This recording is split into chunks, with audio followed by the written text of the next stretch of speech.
Hey guys, Jared and I are back again with some more array problems. This one's a little bit trickier than the ones we've done so far. It's a LeetCode medium, but the concept is pretty straightforward. So Jared, Mr. Interviewer, if you could dive right into it, that'd be awesome.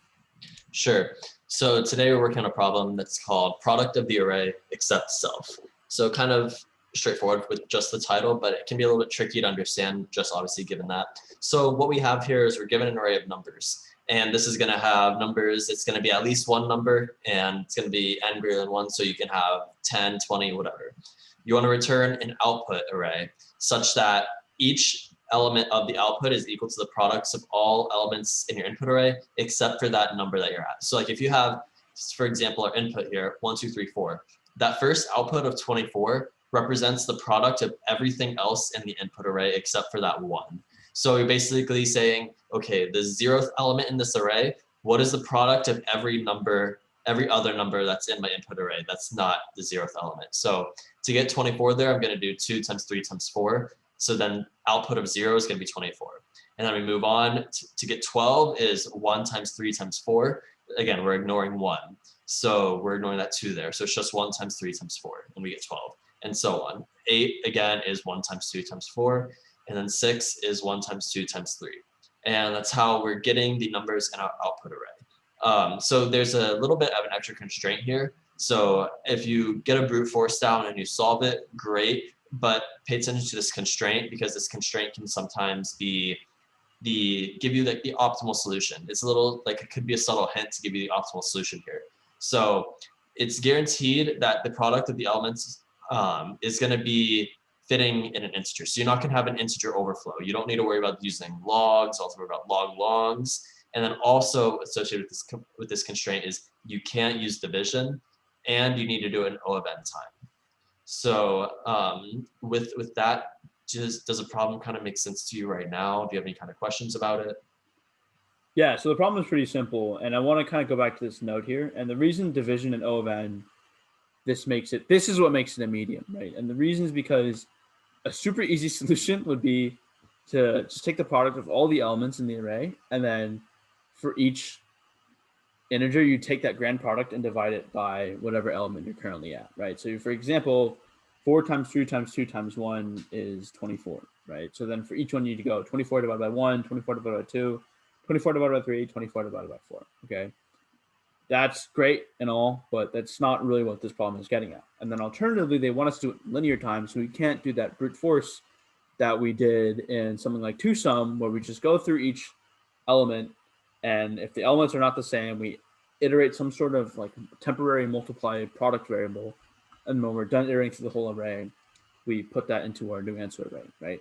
So because we have to do it without division and in a linear fashion, we have to think a little bit more. We have to come up with a little bit more of an elegant, clever solution, right? That being said, pretty much what we want to do is, for example, for the first element, we just want to find what the product is of all the elements to the right. And for the right element, we want to find the product of all the elements to the left. But what about one of these middle elements? Okay, so like 2, we want to find the product of all the elements to the right, so 3 and 4. But we also want to find of those 3 and 4 times the product of the elements to the left. And because multiplication is commutative, we can almost like do these separately. Like if we were to able to find, so let's say we have an array that's just like 1, 2, 3, 4, 5. If we wanted to find the answer for like 3, right, what we'd put in our middle element here, right? So if we had like x, and then we had like, this is the answer that we want. We're not worried about this. If we want to find this middle input right here, we would find 4 times 5 times 2 times 1. So if we can find the product of all the elements to the left and all the elements to the right of any given index, we can solve this problem, right? Yeah, exactly. That's how, like, doing it without division, you have to do some different way to solve it, because the division is pretty, like you said, pretty straightforward. Just find the overall product, divide it by everything, and then that gives you your solution. But without division, definitely makes it a little bit more challenging. So I think your intuition here is good. we need to do, a subset of left and right, and then multiply those two together, and then that'll give me like the number there. So like 3, for example, we're doing 1, 2, 4, 5. So if we do Right. 1 times 2, then 4 times 5, we're going to get 2, and we're going to get 20. So then 2 times 20 is 40. Right. So to illustrate this, because we can't do division, we just don't multiply by that element in the first place, because mathematically these two statements are the same, right? This divided by 3 will just cancel out this 3 here. So why don't we just go ahead and cancel that, so we don't have to use division at all. That's what we're doing here. Okay. So let's just start off by first, when we know our nums, our answer array, right, is it going to be a new integer array with the same length as nums. And then now we have to figure out a way to store all the elements of all the products of all the elements from left to right. So actually, this is another really easy array problem that's like running product or running sum of a 1D array. And pretty much how this works is it's a similar problem, and it just has like, for each index, like what is the sum up until that point. So for this one, it would be like, so you can say like 1 is equal to just 1, 3 is equal to 2 plus 1, 6 is equal to 3 plus 2 plus 1, 10 is equal to 4 plus 2 plus 2 plus 1, etc. So we can do a similar thing with the product going from both left to right. So we can have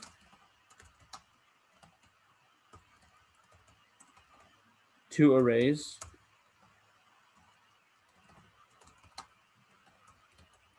and this is how we're going to populate it. So for int I is equal to 0,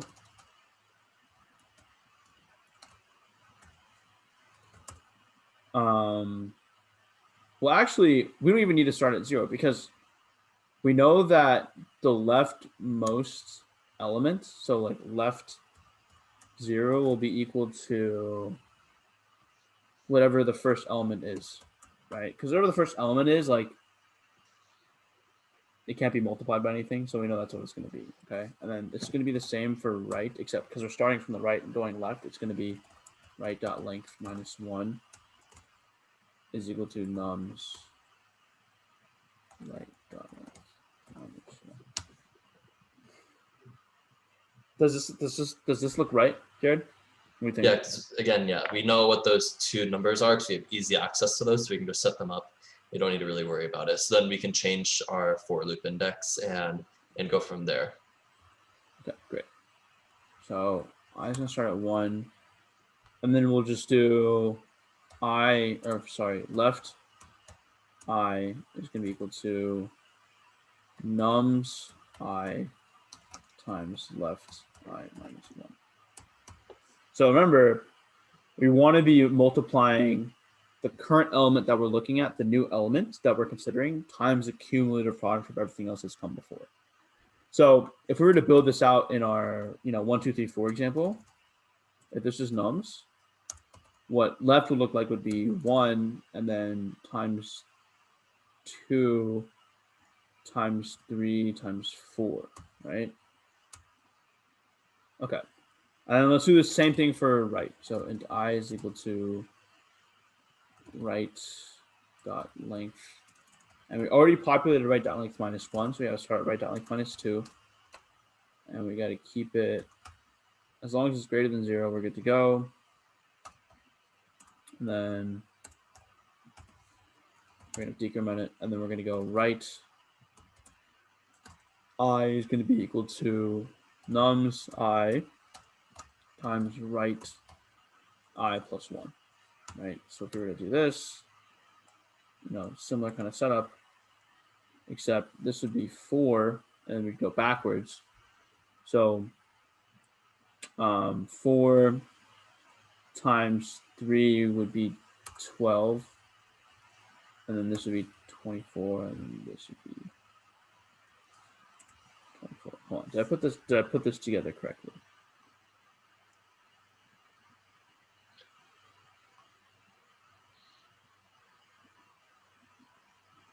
So is this your right array? Yeah, this is my right array. Okay, so you're gonna have.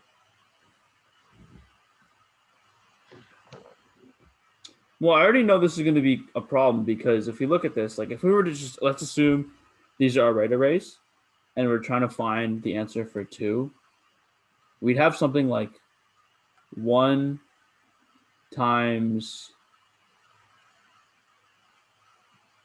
like 12 times 4. Or, no.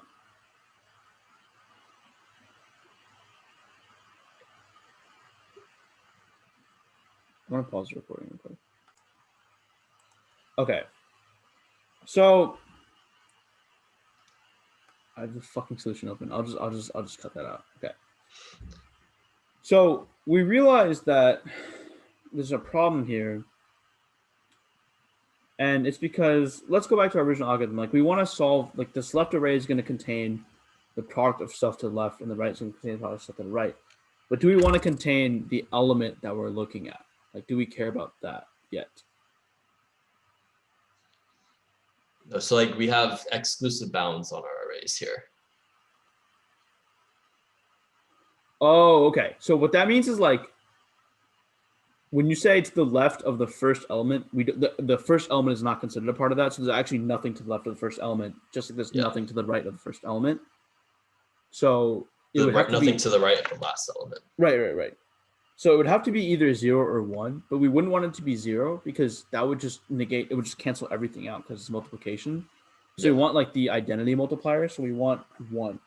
So rather than setting left to 0 to num 0, we're going to set this to 1. I'm going to set both of these to 1.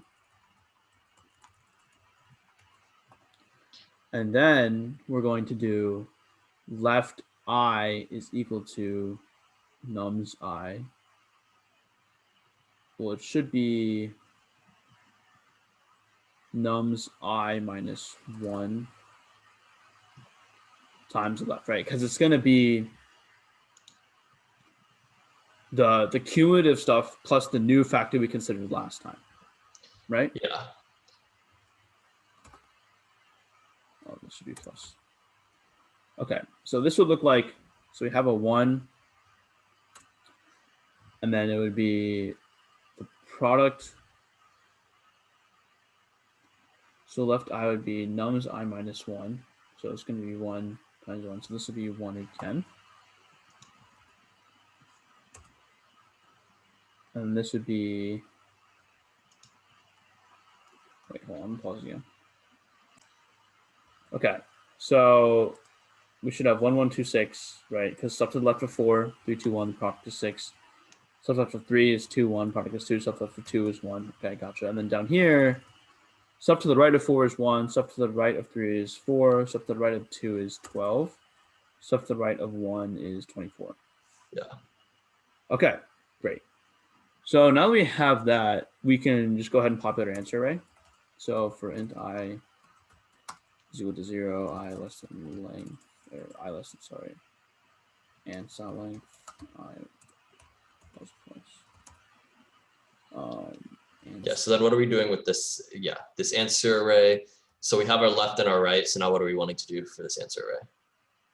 So it should, so the answer, so we just said at any given point, we want to multiply all the stuff to the right by all the stuff to the left, right? Mm-hmm. And because our left and our right array are bounded, like they're exclusive and they're not including the element, we should just be able to do a left I times right I. Yeah, because those arrays are already holding all that data. Okay, so to reiterate here, and I'm going to kind of remove some of these comments for clarity. We have our answer array, which is the same length as our nums array, and then we have 2 arrays called left and right. The left array contains the product of elements to the left of each given index, and the right array contains the product of all the elements to the right of any given index exclusively. Yeah. And then we populate them, and then the answer should just be for each given index, all the elements to the left and all the elements to the right multiplied together. Yeah. Okay, let's run it. Okay, great. Submit it here. Okay, awesome. So the runtime is awesome. This is linear because it's just one pass, 2 pass, 3 pass. So it's like a 3n solution. So it's linear asymptotically, and it's 3n where n is the size of the input array. But there was another little bonus here where it's could you solve it with constant space complexity. And this is kind of a bad word here because it's not constant. They're just saying like, can you solve it using pretty much just one extra array, right? Because the output array does not count as vector space. Yeah, you need an array to store the answer, but how do we do it without the left and without the right? So yeah, basically that left and the right, we can't use those if we're wanting to do this follow-up.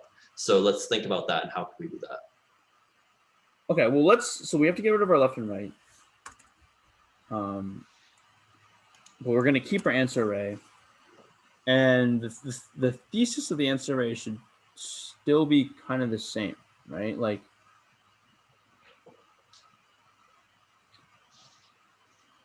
so the first element should still be, okay, so actually, we don't have to actually physically have our left and right arrays, but we can actually do the operation that they did concurrently within each step, right? So kind of like, if you guys think back to 2SUM, where we have the 2-pass and the 1-pass solution, where the 2-pass is we build our hash map, and the second pass is we iterate through a hash map. Similar to how the 1-pass is just building and iterating simultaneously, we can kind of do something similar here, right? So let's go ahead and we're kind of have our left and right arrays without actually building them. So we're still going to set the first element to 1. And then I'll kind of like show you guys how this is going to work, right? So for each in I is equal to 1, because we already populated the 0 index here. I listen nums.length I plus plus. What's going to happen is, make sure you get rid of that comma, by the way. Oh, is there a comma? Oh, nice. So what's going to happen is the answer for that given input is going to be nums. Well, it's going to be the past one, right? Yeah, so I mean, we can kind of think of it here as we can't use a left and a right array, but we can still use this array for answer. So can't we just treat answer as like a left, like the same thing that we did for left? Can't we do that for the answer? Okay, yeah. So let's do that. So in that case, we're going to build it the same, right? So like int I minus 1 times nums I minus 1, right? Because it's exclusive again. Yeah. And then what we're going to do here is we want to build it from the right too, right? So how, Jared, I'm not really sure how we would go about doing that. So now, so we've done our left and we're filling in our left. So now we need to worry about the stuff to the right, but we can't use a new array for that. So when we do the right, we only do like one piece of the right at a time. So it's not like we're going to do the right for everything all at once. Like we're not going to do the right 3 numbers, right 2 numbers, and the right 1. That's not going to be all at once. We're going to do those step by step. So we could use like a variable to just hold what a current like rightmost like part of the array is. Okay, so so the current rightmost, we know it's going to start at 1. And then, oh, okay. So we're going to, again, build this kind of similar to how we built the right array. So it's going to be for int I is equal to nums.length minus 1, because we want to start at the last one because you haven't actually populated that yet, right? Yeah. I greater than equal to 0.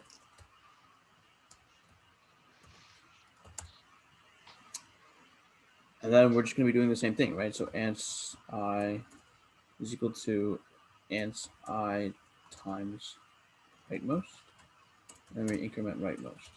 Because what we're doing here is we're essentially multiplying everything by stuff to the left, and then we're multiplying everything by stuff to the right.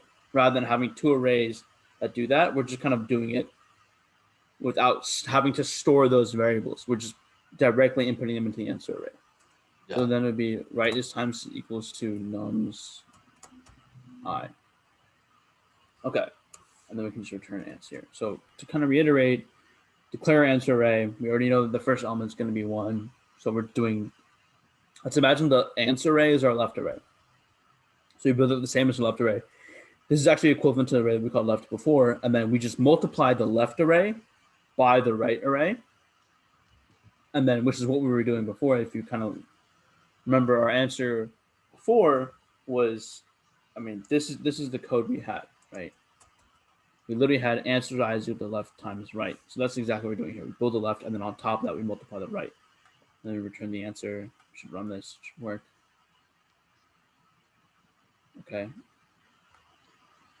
Like So right should be rightmost, yeah. Okay, I know how to keep track of my variables. This is kind of cringe, but next out of bounds. Hello. And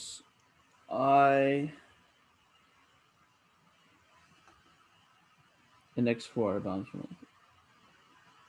So something with the first step. Oh, it's because I'm incrementing.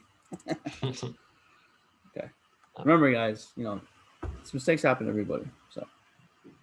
And there you go. Submit it. Let's see what happens with the memory. Okay, so if you remember before, this is at like 19%, I think. It was like pretty bad. But the memory is now much better because we have, aside from this space, we're actually not creating anything new.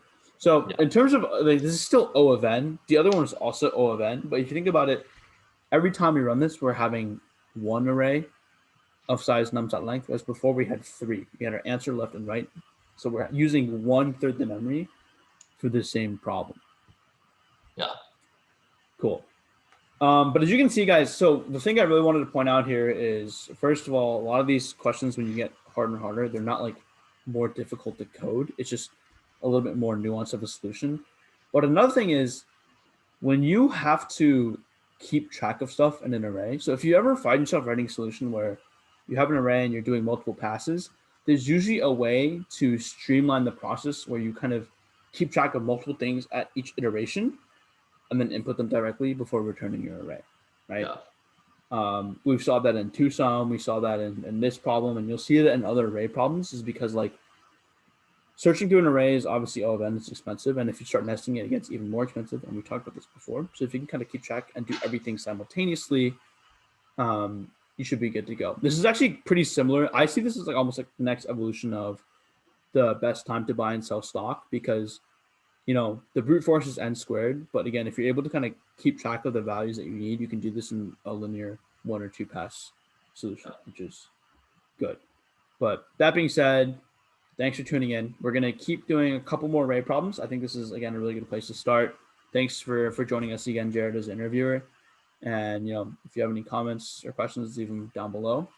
And if you have any questions that you guys want us to go over that you've seen in your interview prep, let us know. But till then, see you guys next time. See ya.